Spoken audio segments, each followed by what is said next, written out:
If you're someone who wants to build their personal brand in 2025 as fast as possible, in today's video, I'm going to go through everything that I would do personally if I had to start again and build my personal brand as fast as possible without all the mistakes that I made over the last 5 years and with all the knowledge that I gained from helping myself build a personal brand on Instagram, YouTube, and TikTok, as well as helping my clients do the exact same thing.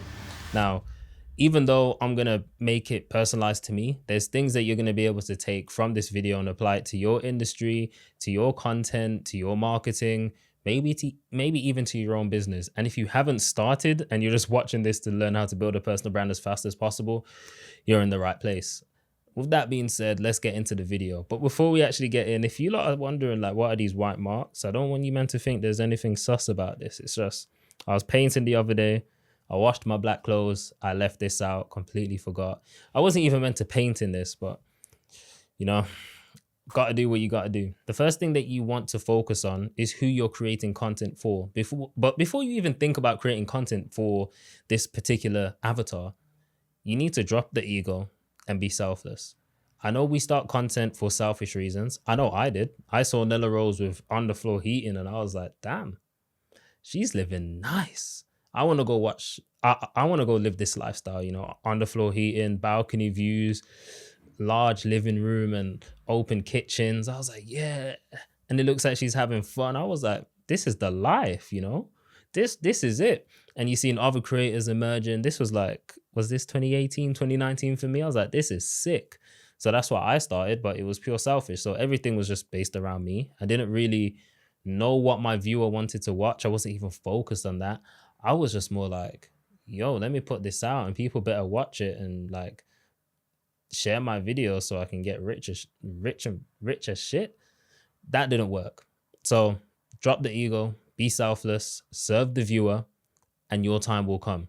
With that being said, I've got this framework that you can use. I actually stole this from Copywriting Secrets, great book. Nero recommended it to me. I finished that in like a few days. It was so good. But I took the framework called Fred. And I just renamed it Fred the Red because I'm a Man United fan. And if you watch football, you know who he is. It's a mascot. And he's like, is he a red bear? I think he's like a red bear. But they just call him Fred the Red. But Fred stands for fears, results, expectations, and desires. Now, those 4 words, you're going to take those 4 words and write down 10 things on each, or at least 10 things, as many as possible, on each and what your ideal viewer would look like or be. So 10 things that your ideal viewer fears, 10 things your ideal viewer would want as a result of, you know, watching your videos or results in their life, 10 things that the viewer would expect, their expectations from life, 10 things that they desire. And for me, my ideal viewer right now, it would be the same, like, because I'm in the same position. I just went back in time. It would be someone that fears that they'll never be seen online. They fear that they'll remain invisible forever. They'll fear that their business won't grow because they're not getting views. They fear that they're wasting their time creating content. Their results would be to get more views, get more subscribers, get more reach, get more traffic to their business, grow their business. Their expectations would be, I guess, 50,000 views, 100,000 views on YouTube, 1 million views on Instagram, just those kind of things. Their desires would be, you know, 10,000 subscribers on YouTube, doubling their business revenue. What other things would they desire? Finally becoming visible, being respected in their industry, becoming an authority in their industry, things like that. I'll just sit down, write it down. I actually have done this for myself. So, but I obviously just don't have it up at the moment. But those are some of the things that come to the top of my head. So once you created your Fred, typically your Fred is going to fit into an industry. I don't like calling it a niche, and I'll get onto that in a sec. They'll fit into an industry. Now, I like to give my industry a big umbrella. So instead of saying content for business owners, I like to say my industry is just content marketing or content creation or personal branding, whatever you want to call it. You can have a bunch of different names, but it's under one umbrella. Or it could just even be called marketing, right? I just have it under one big umbrella. And the reason I don't like the whole niche thing is because it just restricts you, bro. Like, why would you ever want to be restricted that much? Why would you want to say, let's say you're a fitness coach. Why would you ever want to say you're a fitness coach for obese people that are over 50? And that's your niche, and that's all you create videos about. Like, yeah, it's going to be good for targeting those people, but it's just so niche. It's just like that. Like, the way I see it, your ideal viewer isn't just going to watch that single type of content. For example, if they are obese and they are over 50 or whatever I just said, they're not just going to be searching how to lose weight over 50-year-olds. They might just be watching fitness videos, how to build muscle, how to transform their body, how to lose weight. They're not going to put over 50. Of course, if they do see a video that's exactly targeted for them, they'll probably watch it, but they're also watching these other types of videos that are just in the big umbrella of fitness, because they might want to lose weight, but they just want, once again, if you do Fred, you might realize their desire is to have a body that they love, a transformation that they want. They want six pack. They want a six pack. They want a big chest. If it's a guy, they could want all of these things. So it's better to just pick an industry, but understand who your viewer is by just doing the Fred exercise. Shout out Fred the Red. Now, the next thing that you would focus on, or I would focus on anyway, is I would pick a primary platform. Now, this one is interesting because I used to make a big mistake. I used to try and post on every platform, and I seen people do it. It's like, you're posting on YouTube, you're posting on IG, TikTok. Hell, I was even posting on Threads and Twitter. I was trying to post on Facebook. And, I even thought, let me get one of those scheduling apps or scheduling websites and post all my content on there and schedule it out across Facebook, Instagram, YouTube, TikTok, everything. And one, I don't trust those scheduling apps in general. Like, I've used it and I feel like the engagement's just a bit lower. And as soon as I stop using it, my engagement goes back up. It's really strange, but I don't trust it, one. And two, while I know they always say the goal is omnipresence, which is, it's a great goal. But if you have a weak presence on every platform, that is the worst thing you could possibly want. You're better off having a strong presence on one platform than a weak presence on all the platforms. Full stop. Because once they discover you and you have a strong presence on YouTube, for example, they're going to find out if you have Instagram. Because Instagram is probably the next platform that people can really connect with you on.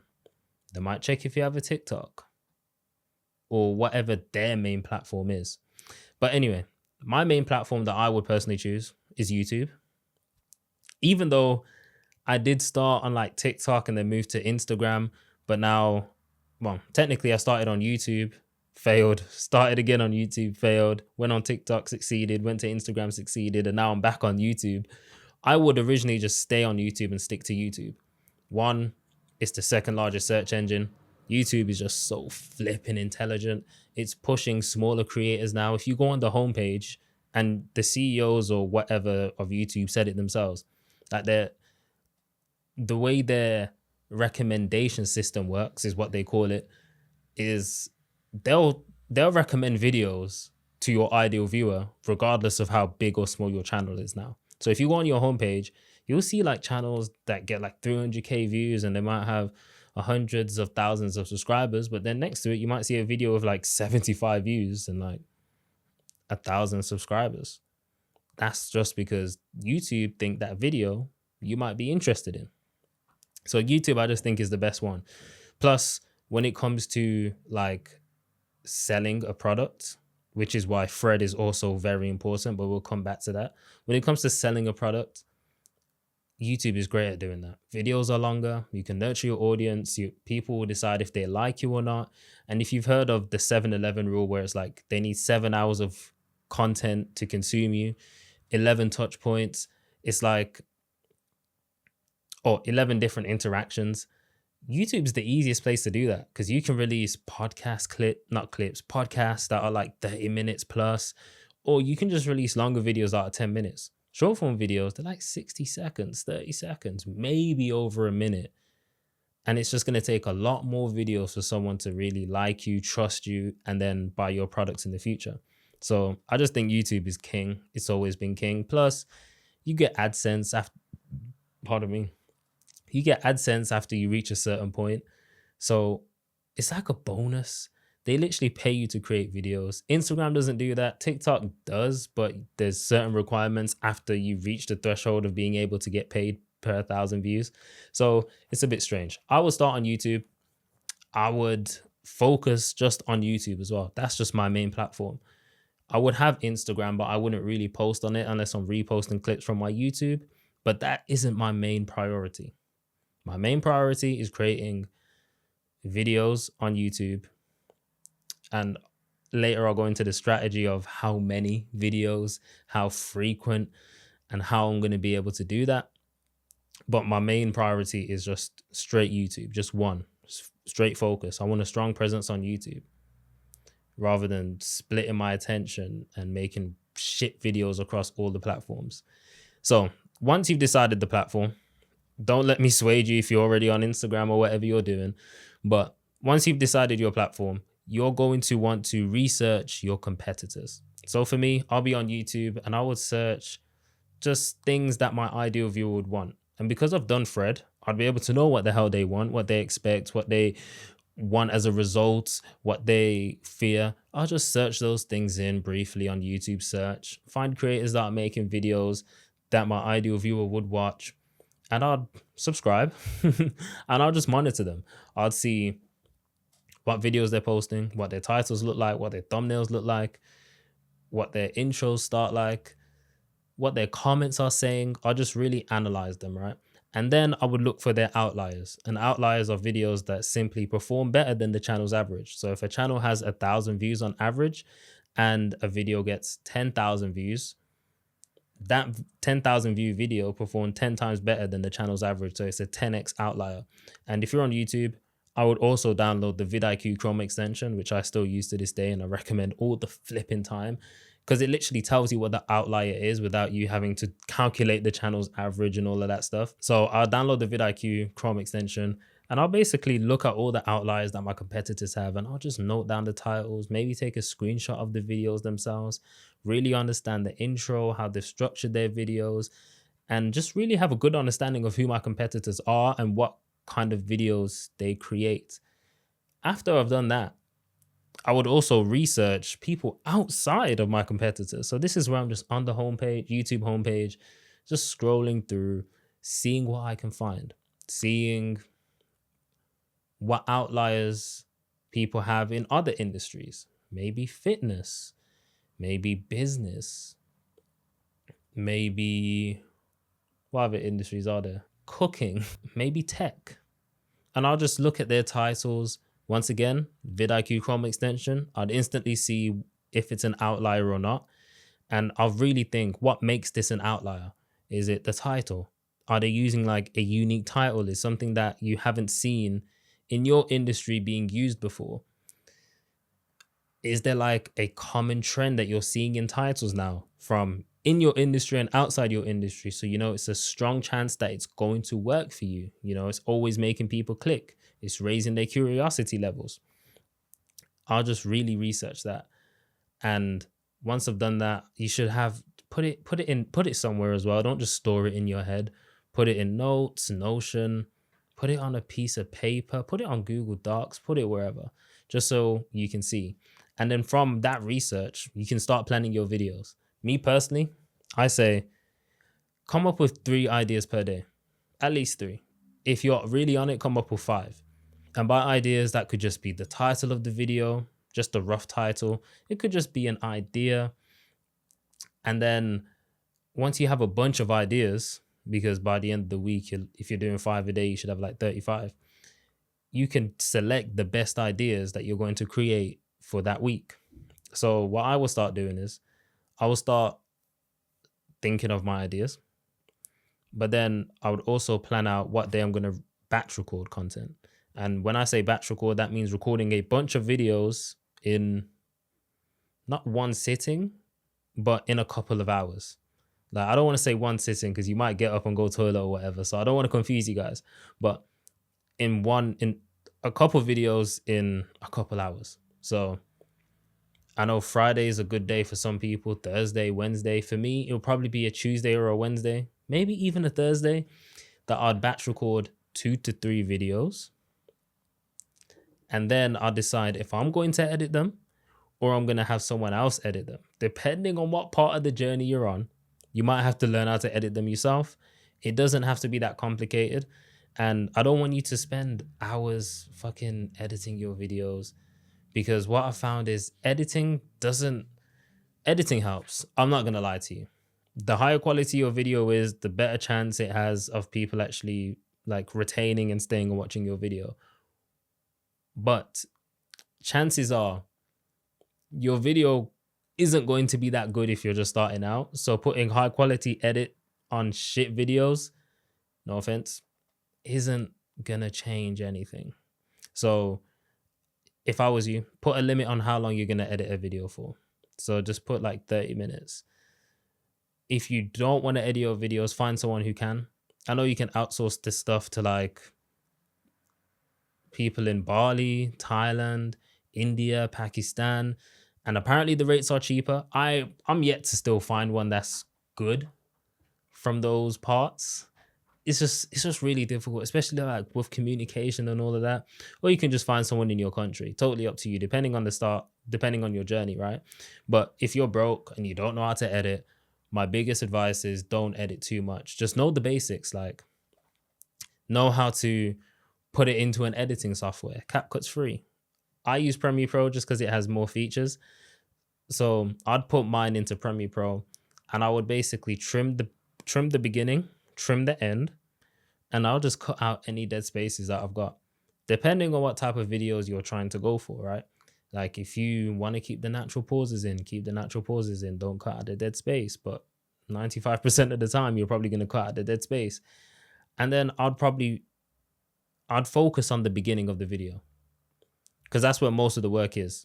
If they don't get past the first 30 seconds, they're not going to see the rest of that video, whether it's 5 minutes long or 30 minutes long.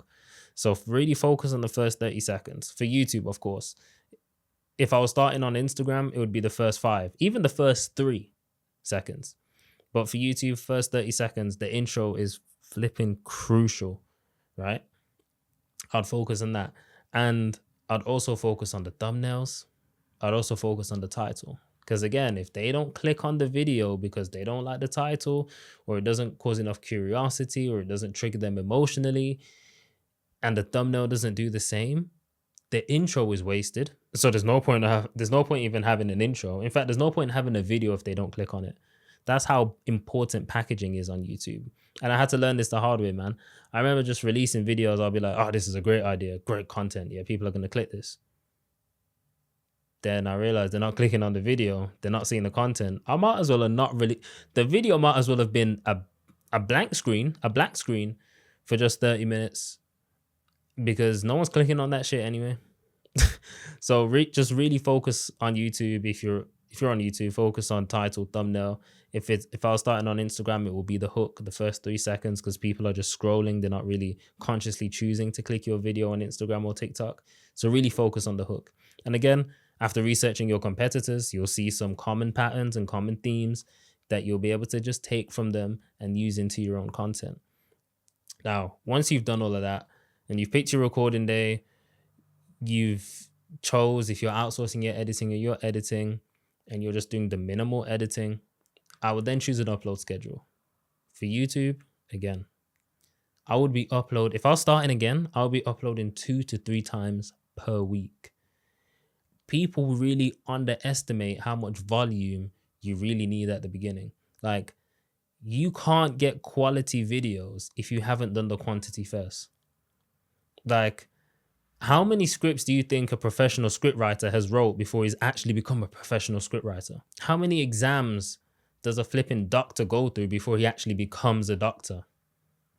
And you think you're just going to come out the blue, jump on camera, and become a great creator, high quality stuff?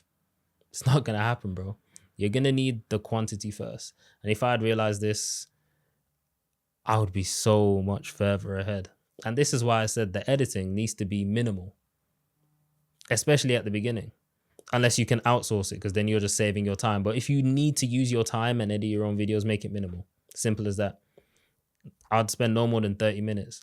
Because if you're spending 2 hours on editing a YouTube video and you're dropping 3 a week, that's 6 hours. Do you really have that time? Like, do you really have that time? Plus, it might even take longer.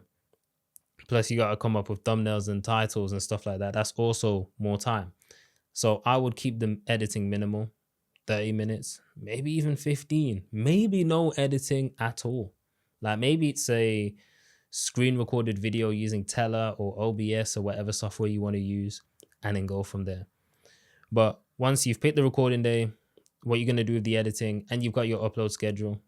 So right now I'm uploading twice a week, Wednesday, Sunday, and maybe sometimes in between, it just really depends how I'm feeling. So it might be three uploads a week, 4 uploads a week, but the main days are Wednesday and Sunday. After I've done that, I'm going to stick with that for at least 3 months. At least 3 months before I think about changing my strategy. Before I think about, dropping down to 2 videos or dropping down to 1 video per week. Unless I've had some rapid growth and I've managed to go from 0 subscribers to 50,000 and I really understand what people want from me already, that's when I can drop it down to twice a week, maybe once a week, and really just improve on the quality of the video itself. But the beginning stages is really finding out what's working, what people like from you, finding your own voice, being able to stand out, forming your own opinions and standing on business, and really just finding what works for you. Just really finding out what works for you.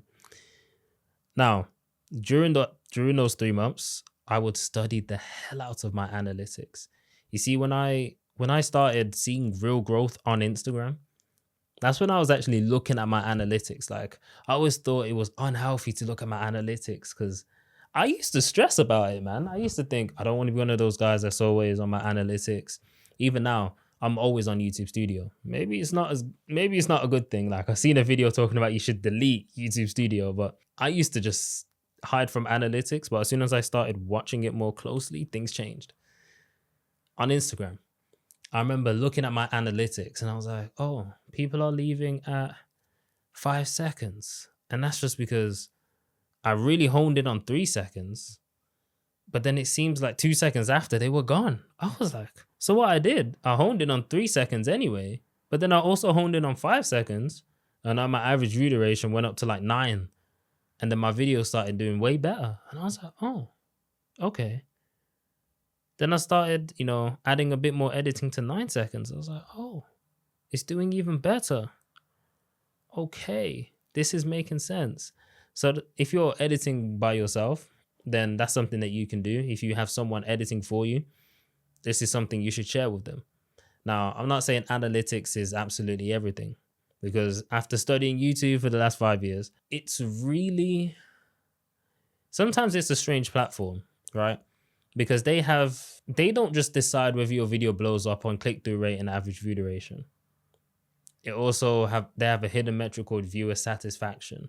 So whether that person saves that video for later and then comes back onto YouTube to finish watching your video, that's a positive. If they like the video, it's a positive. If they comment, but what they comment is a positive. If they share the video, it's a positive. There's just so many hidden things that affect how a video performs rather than just click-through rate and average view duration, the analytics that we can see. So with YouTube, I wouldn't really, be like, oh man, my click-through rate is shit, or oh man, my average view duration is shit. It's good metrics to aim for. The better those are, the better your video is probably going to perform. But if the viewer satisfaction is low, for example, if you're making 2-hour videos, 2-hour-long videos, but you could have said what you're saying in like 20 minutes, 30 minutes, then the viewer's going to be like, yeah, I'm not watching this video, bro. In fact, I'm going to dislike this video, bro. I ain't going to save this video, bro. But those are I'm sure those 7 things. Those are the 7 things that I would do. But then also, to not stay broke, here's exactly what I would do as well. So going through all of that, you're probably wondering, oh, this is going to take long, man. Like, honestly, you could do all of that in like A day. You could do that in a day. Don't make don't make it being steps like think it's gonna take a whole month to do. And I've seen people just take long to take action and do things. Bro, you can do your thread. You can create your thread in 30 minutes. You can list out as many things as you can for each one in 30 minutes. Your fears, results, expectations, desires. 30 minutes, 10 things each, or try. You can pick your platform. Bro, you can pick a platform in 5 minutes. You can decide, you know what? I'm over 30. I don't really understand this short form stuff. I'm gonna do YouTube. Okay, cool.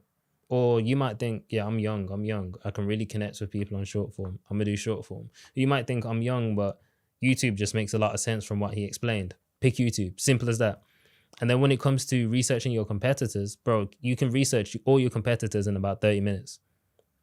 Especially with vidIQ making it easy to see outliers. You can research people outside your competitors in the same 30 minutes, bro. 15 minutes on competitors, 15 minutes on competitors outside your industry. You can start planning your videos because you've researched your competitors and people outside your industry. Another 15 minutes. Then you can pick your recording day. You can pick your editing, whether it's outsourced or you're doing it. Is it going to be super minimal, no editing, whatever it is? We can do that in 10 minutes. Like it's really not hard. And your upload schedule as well. And then studying your analytics comes after you start posting. So that's an ongoing process. You can literally do this in about 2-3 hours. But then when it comes to making money, that's a whole different story. Now, we're going to use Thread when it comes to making money as well. That's going to allow us to create a product that people essentially want. And what I've learned is the easiest way to create something, or the easiest way to make money online and become full-time when it comes to content creation, whether it's on YouTube, Instagram, or TikTok, is selling a solution to a problem that people already have, or creating a product that people actually want. It's almost like creating videos that people already want. Like, you're not going to think, oh, I hope people want to watch this. You need to be in a situation where you know people want to watch this. They want the answer to this. The same way that you know they're going to want your product or solution or your service, right? So, and also when you're researching your competitors, you'll see what they're sort of offering. Is it mentorship? Is it coaching for a specific time period? Is it a community? I'm not saying you should copy them, but you can see what's already working. I don't want you to reinvent the wheel here, because what's the point of reinventing the wheel when you're literally just starting up?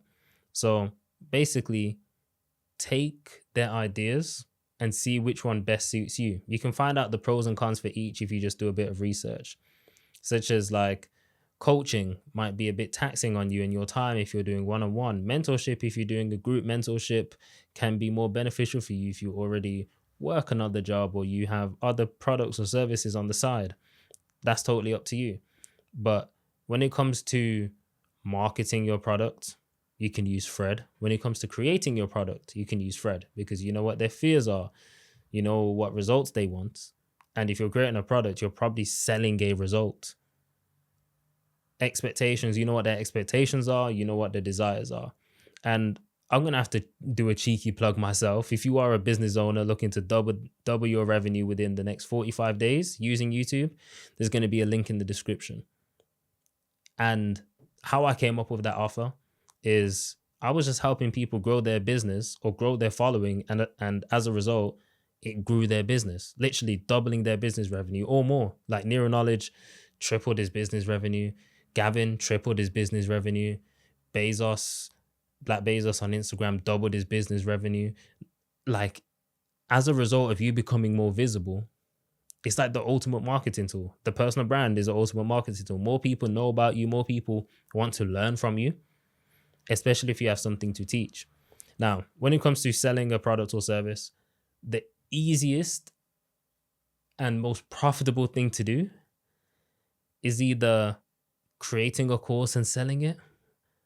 I'm not a huge fan of doing that, to be honest. Like, I know a lot of people don't finish courses, but that's totally up to them. But I'm talking those courses that cost $1,000 or $2,000. I think times are changing. So I don't know if that's really worth it anymore. But another thing you can do is consult people or coach people or mentor people. Those seem to be really popular and it's really working right now. So if you're a fitness coach and you've gone through everything I said, you probably want to coach people into losing weight, right? Into losing 20 pounds in the next 30 days. I don't even know if that's realistic. 20 pounds in the next 3 months or something like that. And you'll jump on a call with them once a week to basically catch up with them, make sure they're on track. And that call only really has to be like 15, 30 minutes because you're just making sure they're on track. So you're just coaching them. You've got everything else set out. You've got their diet plan and all of that, everything that they'll basically need to lose weight. If you're a business coach, you might consider mentorship or consulting where you jump on every week, one-on-one, maybe a group, give them advice on how to, give them advice on how to improve their product or service, improve their offer, make more money, make it more valuable. Literally. It's better than a course because people always like the accountability factor of being told what to do specifically and also knowing that they have to show up. Whereas a course, bro, I've bought so many courses that I haven't finished and I just haven't returned to. Like, it is what it is. But that's totally my fault. And sometimes I just buy a course to find out one piece of information that's really hidden in the course. But again, that's just a me thing. But if I had to start again, that's everything that I would do. And Fred is really the glue. Like Fred the Red is really the glue. You start your business on the back end of that. You create your content on the back end of that. And everything pretty much stems from it. And of course, each platform that you create on, there's going to be some nuances. So I've probably created a video on how to blow up on YouTube or Instagram. I'm going to put one of it here that you can go to next.